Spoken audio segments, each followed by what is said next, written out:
S1 live news channel માંગ બધાને મારા નમસ્કાર મિત્રો હવે જોઈએ આજના મુખ્ય સમાચાર। જૂનાગઢના બીજેપી કાર્યાલય કમલમ ખાતે આજે જૂનાગઢ ભારતીય જનતા પક્ષના જૂનાગઢ શહેર માટે શહેર પ્રમુખની આગામી દિવસોમાં વરણી કરવામાં આવવાની હોય જેથી દાવેદારી નોંધાવનાર સભ્યો આજે ફોર્મ ભરવા માટે આવેલ હોય ત્યારે આજે ભારતીય જનતા પક્ષના ભાવનગર ખાતેથી આવેલા ભાવનગર જિલ્લાના પૂર્વ મહામંત્રી એવા વનરાજસિંહ ગોહિલ સાથે જૂનાગઢના વિનુભાઈ કથિરિયા પૂર્વ જિલ્લા મહામંત્રી તેમજ જામનગરના પૂર્વ પ્રમુખ અને હાલ જૂનાગઢના પ્રભારી એવા મુકેશભાઈ દાસાણી હાજર રહેલ હોય ત્યારે ભાજપના કાર્યકરોમાં આજે જૂનાગઢ શહેર ભાજપ પ્રમુખ તરીકે ફોર્મ ભરવા માટે ઘણો ઉત્સાહ જોવા મળી રહ્યો હતો।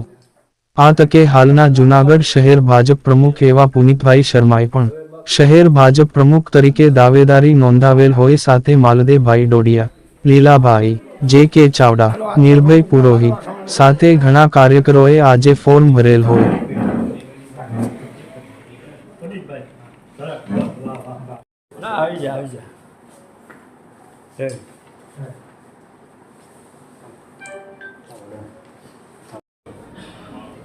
ભારતીય જનતા પાર્ટી તરફથી 2024 દરમિયાન સમગ્ર દેશની અંદર સંગઠન પર્વ એટલે દર 4 વર્ષે સંગઠનની નવી રચનાઓ થતી હોય છે એને અમે ચૂંટણી તરીકે નહીં પણ સંરચના કહીએ। કોઈ કાર્યકર્તાને લોકશાહી ઢબે ચૂંટણી કરવી હોય તો પણ એમને ફ્રીડમ આપી છે। દર 4 વર્ષના નિયમ પ્રમાણે આ 2024માં પણ ભારતીય જનતા પાર્ટીએ સંગઠન પર્વની ઉજવણી કરવાનું શરૂ કર્યું।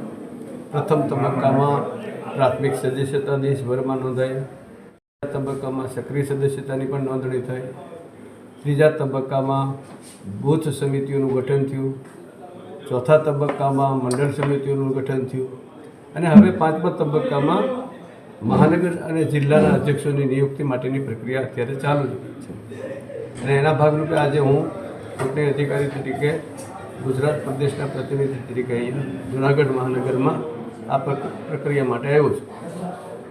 હવે આ પ્રક્રિયામાં એ છે કે કાર્યકર્તા મુક્ત મને અનુભવી કાર્યકર્તા પક્ષના પ્રમુખ બનવા માટે ઉમેદવારી નોંધાવી છે।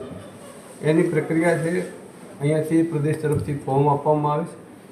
આ કાર્યકર્તાઓના ક્રાઇટેરિયા પણ નક્કી થયા છે કે કોણ પ્રમુખ બની શકશે, જાહેર જીવનમાં કામ કરવા થનગની રહ્યા છે એ અહીંયાથી પ્રતિનિધિ આપ સૌ જોઈ રહ્યા છો। 2024નો છેલ્લો તબક્કો એટલે એવી દાવેદારી કરવા માટે આજે ભારતીય જનતા પાર્ટી જૂનાગઢ મહાનગર ખાતે આ રચનાની કામગીરી ચાલુ છે। પરિસ્થિતિમાં આજે નામોની સંકલન સમિતિની એમાં ચર્ચા કરી અને ત્યારબાદ ગુજરાત પ્રદેશને આ ફોર્મ પર। ચાલો મિત્રો ફરી મળીશું, બધાને મારા નમસ્તે।